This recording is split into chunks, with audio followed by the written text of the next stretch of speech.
Loh, kamu dari tadi aja Loh. nggak jawab tentang Sabar. surga dan neraka itu. Nggak ada Aku kamu mau kasih data. menjelaskan. Kamu cuma bernarasi liar.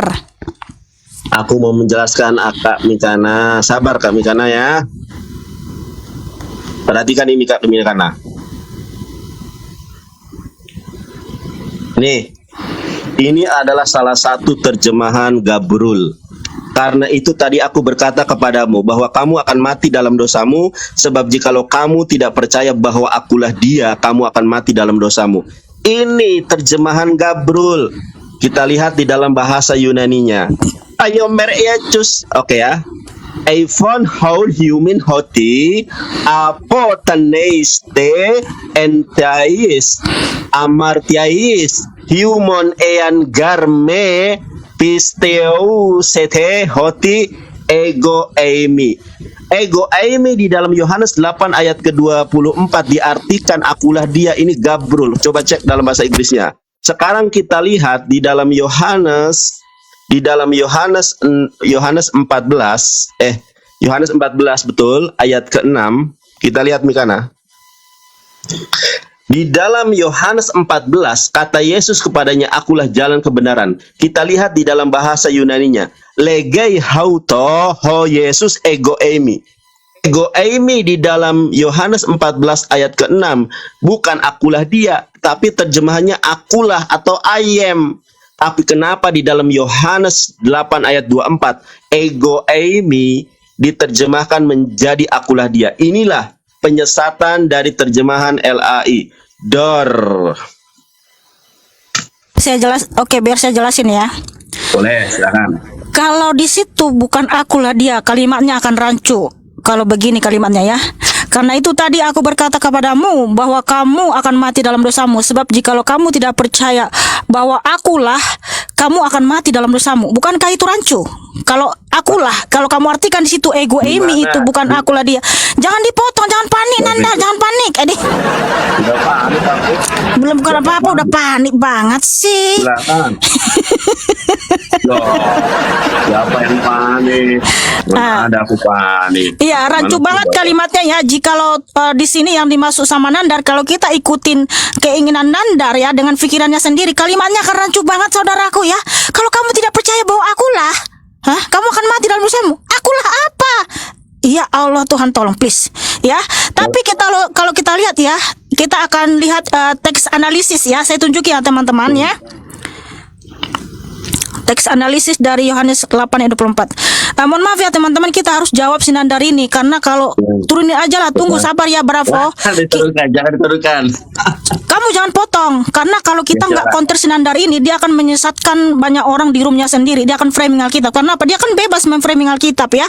Karena penghakiman itu milik Tuhan Yesus. Nanti kita doakanlah si Nandar ini bertobat ya. Karena kalau tidak bertobat dia kasihan, binasa jiwanya ya. Oke. Yohanes 8 ayat 24. Tadi sudah betul yang dibaca si Nandar itu ya, bahwa di situ ya kalau kita lihat teks analisis, eipon oun himin hoti apotaneiste entais hamartias himon ya, ean garme pisteusete hoti ego eimi. Nah di sini dijelaskan secara perkata ya, dianalisis secara perkata apa artinya itu. Hoti itu kan bahwa ya, that ya, hoti. Ego itu aku, eimi dia ya, akulah dia gitu. Artinya eksis ya. Bahwa Tuhan Yesus menyatakan kalau kamu tidak percaya bahwa akulah dia, kamu akan mati dalam dosa-dosamu ya. Akulah dia siapa? Jawabannya ada di Yohanes 8 ayat 27. Mereka tidak mengerti bahwa ia berbicara kepada mereka tentang Bapa. Nah jelas ya teman-teman ya, hoti bahwa ego eimi. Nah bahwa aku kan rancu kalau kamu tidak menggunakan akulah dia berdasarkan di dalam kalimat ini, itu kalimatnya akan rancu bahwa aku ya. Kalau kamu tidak percaya bahwa aku, kamu akan mati dalam dosamu. Bahwa akulah ya kan nggak mungkin. Jadi sesuai dengan teks di sini dengan kalimat memang hoti ego ini artinya adalah bahwa akulah dia ya. Akulah yang sudah eksis itu, yang sudah ada itu gitu loh. Itu masuk dari kalimat itu Nandar. Makanya kamu itu ya lihat dulu penggunaan kalimatnya. ego ini artinya itu sudah eksis, sudah ada sejak sebelum purbakala, itu artinya ya bahwa akulah dia, akulah yang sudah ada itu maksud Tuhan Yesus. Ego ini itu hanya digunakan untuk Allah itu sendiri ya, sama seperti eye asek eye, bahwa akulah yang ada dan yang ada gitu loh. Boleh aku tanggapi? Boleh aku tanggapi? Oke ya. Jelas-jelas Mikana, di sini adalah di sini adalah tambahan dari LAI. Nih kan, ini sebentar. Aku tadi Mbak Mikana ngomong, aku diamkan ya. Ini harusnya begini. Barang siapa yang tidak percaya kepadaku, ya, you will die and that sin of you. Jadi harusnya siapa yang tidak percaya kepadaku, bukan siapa yang tidak percaya akulah dia, bukan. Kata he di sini ini adalah interpretasi yang dipaksakan. Kenapa saya mengatakan demikian? Ya teman-teman ya, ego eimi itu artinya I am. Kata he di sini adalah tambahan dari LAI. Karena kalau kita lihat Yohanes 14 Kak Mikana, Yohanes 14 ayat ke-6, coba gini di sini dikatakan begini. Ya, legai hauto ho Yesus ego eimi teman-teman ya. Legai hauto ho Yesus ego I. Eimi nih. Eimi itu I am. Jadi kata ego eimi itu bukan hanya digunakan di dalam Yohanes 8 ayat 24, tetapi di dalam Yohanes 14 pun ayat ke-6 menggunakan kata ego eimi. Kenapa di dalam ego eimi di dalam Yohanes 14 ayat ke-6 tidak ada akulah dia? Jadi itu adalah terjemahan yang dipaksakan. Kak Mikana, biasa sebentar, aku gunakan improvisasi ya. Di dalam bahasa Ibrani, kalau kita nanya umur itu begini nanyanya, ben kama atah untuk laki-laki.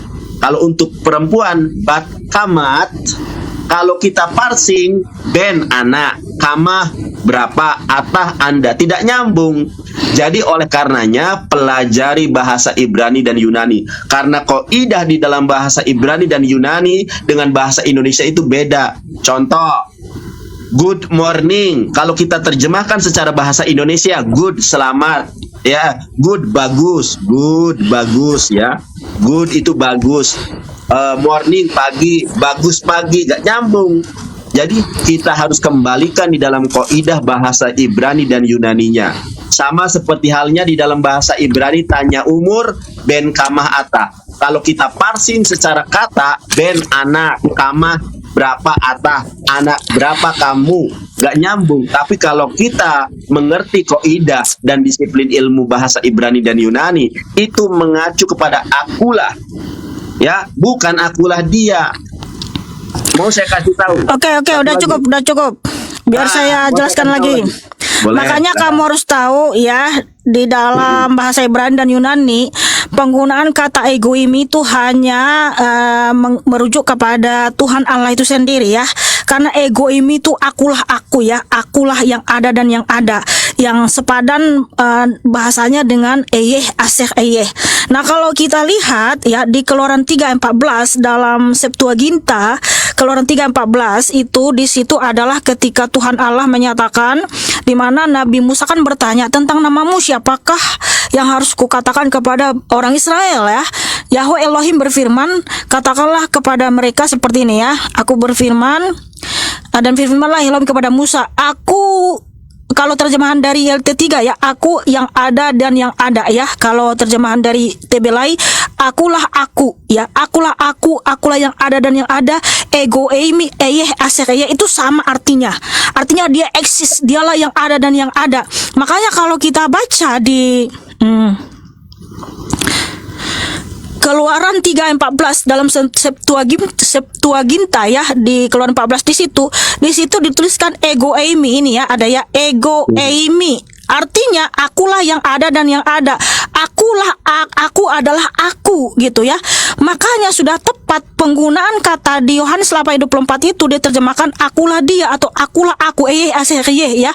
Jadi Tuhan harus menyatakan kalau kamu tidak percaya bahwa akulah eyeh aseh eyeh, akulah yang ada dan yang ada, akulah dia, sama saja nandar. Artinya Tuhan sedang menyatakan kalau kamu tidak percaya bahwa akulah Yahweh Elohim itu sendiri, eyeh aseh eyeh itu yang berfirman kepada Nabi Musa, kamu akan mati dalam dosa-dosamu. Gitu Nandar. Boleh saya Ya, tanggapi sekali kamu lagi? nggak boleh menggunakan pada manusia. Egoimi nggak bisa, hanya kepada Tuhan Allah itu sendiri. Jadi egoimi itu sepadan dengan di Kolon 3:14, artinya terus mengatakan akulah yang ada dan yang ada, akulah aku, gitu Nandar. Baik, boleh saya tanggapi satu kali? Boleh? Udah cukup, saya rasa sudah cukup Nandar. Aku mau jawab. Karena kamu, karena apa? Nggak ada lagi alasanmu untuk membantah firman Tuhan, karena Tuhan Yesus sudah sering berfirman seperti tertulis yang tertulis di Keluaran 3:14, akulah yang ada dan yang ada, gitu ya. Terima kasih saudaraku, udah cukup. Terima kasih. Kami karena jangan di-kick sebentar. 10 detik atau 20 detik aja. Kami karena salah. Kata egoimi itu bukan hanya digunakan oleh Yahweh, itu untuk manusia umum. Kita lihat nih Kejadian 45 ayat ke-4.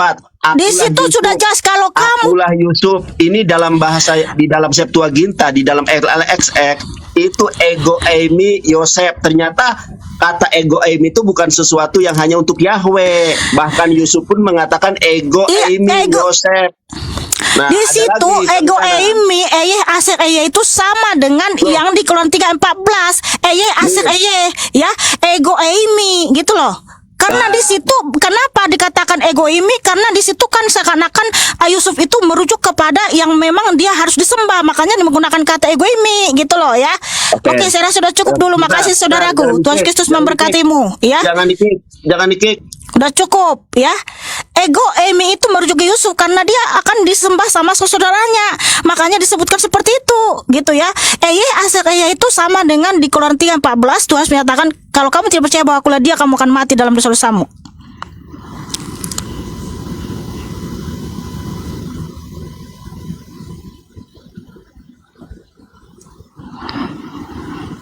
Udah cukup Nandar, cukup.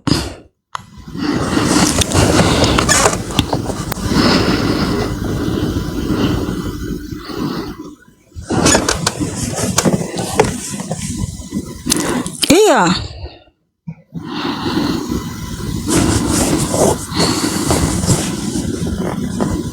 Merancu banget lah kalimatnya. Kalau terus minta, kalau kamu nggak percaya kalau akulah, ya ampun, rancu banget lah kalimat itu.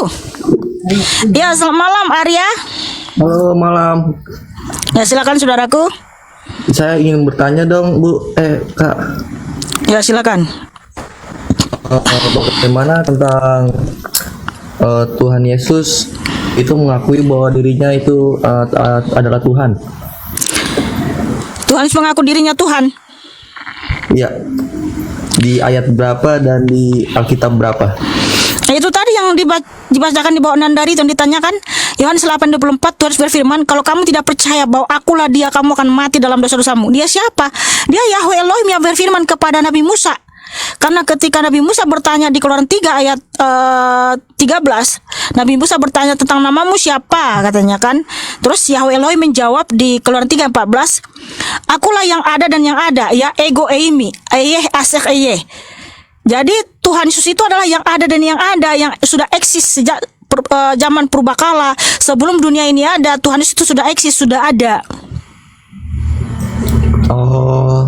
Kalau soal Nabi Muhammad kan dia sudah dilahirkan, sudah ada namanya sebelum Tuhan Yesus ada. Itu gimana, Bu?